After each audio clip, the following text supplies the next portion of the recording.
Why? If we recognize the source of everything that we possess in our lives, kapag kinikilala natin ang nagbibigay ng pagpapala sa buhay natin, then we are showing humility unto the Lord. We recognize our own limitations. Yung kakayanan lang natin. No? Apart from God, we can do nothing. Yung ating lakas, kung walang ating lakas, ibinigay ng Diyos. So, do you think makapagtrabaho tayo? Wala. So, we honor God. We are showing humility. We honor God.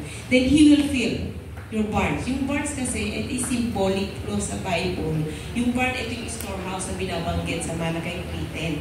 No? Pupuniin ng Panginoon. Yung barn, ito yung lagayan ng mga crops, yung mga grains, yung mga like barley, yung wheat, na iniimbang ang unang panahon ng mga Israelita. And then yung fats, ito naman yung lagayan ng maliit na ito ay mag-overflow kapag ino-honor natin ng Diyos. Amen? Ino-honor the Lord, we are putting our trust in Him. Magtitiwala yung ating pananampalataya na i-bless na tayo. Amen? So, kapag hindi natin sinusunod sa Malakay 3:10, sabi dun sa 11, yung mga devourer ng ating buhay, sa ating pamilya, may ito'y sakit karamdaman, mga aksidente. Alam mo, minsan, ito ay ipinoprotection ng Lord. Gusto ko lang i-testify, no? Kahapon, pauwi kami ng Amparo, si John ang nagda-drive. Hindi niya nakita yung bike na pag-ganon. Din sa may 7-Eleven. Pag-ganon kami, ito yung may truck daw lumabas. Hindi ko nakita yung truck. Magaling din sa may phase 8 na subdivision. Biglang may sumalubong. Ang nakita ko naman yung sumalubong na bike. Na batang nagba-bike. Diyan na hindi nakita yun, pero ako nakita ko habang ibinubulay-bulay ko ito sa gitna ng Panginoon. Buti ka mo, pag ganun ko, sumigaw pa ako kasi yung bike, as in tatamaan na ni Jana. Hindi pala niya nakita, preno! Sabi ko ganyan. Na-preno ni Jana, ano yun ma? Yan, dumaan yung bike, hindi mo nakita yung sabi niya, ang nakita ko lang yung truck na pumalun. So praise God kasi yung protection ng Panginoon. If we are truly honoring the Lord with our resources, not with protection. Amen?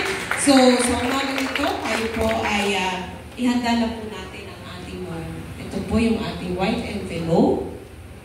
Yan, kung saan dito po ilalagay po yung ating yung wala pang tithes envelope na blue.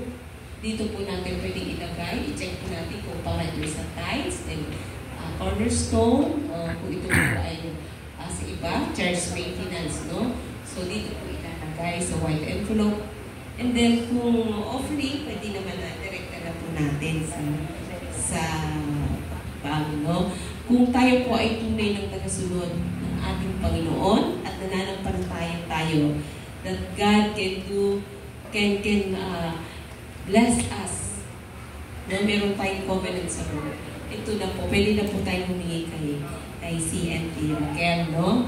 Nandito po yung ating God's contract of blessing.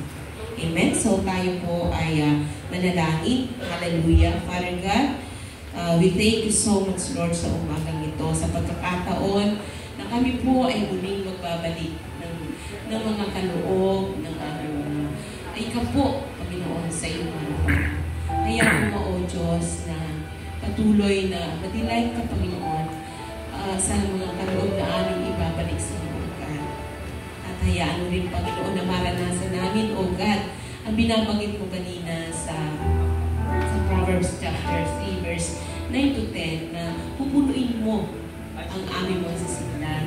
At hindi lamang, Lord, sa finances mo kami pagpapalain, kundi sa lahat ng aspeto ng aming mga buhay. Maging ito man ay sa physical, sa mental, sa lahat po, Panginoon. Protection ay patuloy namin mararanasan. Father, we thank you so much. Hayaan mo po na ang lahat ng mga malilikom na salapi, na ikaw po, maging ang lahat ng mga kaloob na offering, patuloy po itong ingatan, Panginoon. Balutan mo ito ng iyong banal na dugo, so that no plans and works of Satan shall ever prosper upon these tithes and offering, O God, na aming malilikom sa umagang ito. Hayaan mo, Ama, na ito'y magamit naman for your glory alone, O God. Magamit namin ito sa paghahayag na iyong salita sa iba't ibang dako ng mundo. magamit namin ito, Panginoon, sa pangangailangan ng aming iglesia.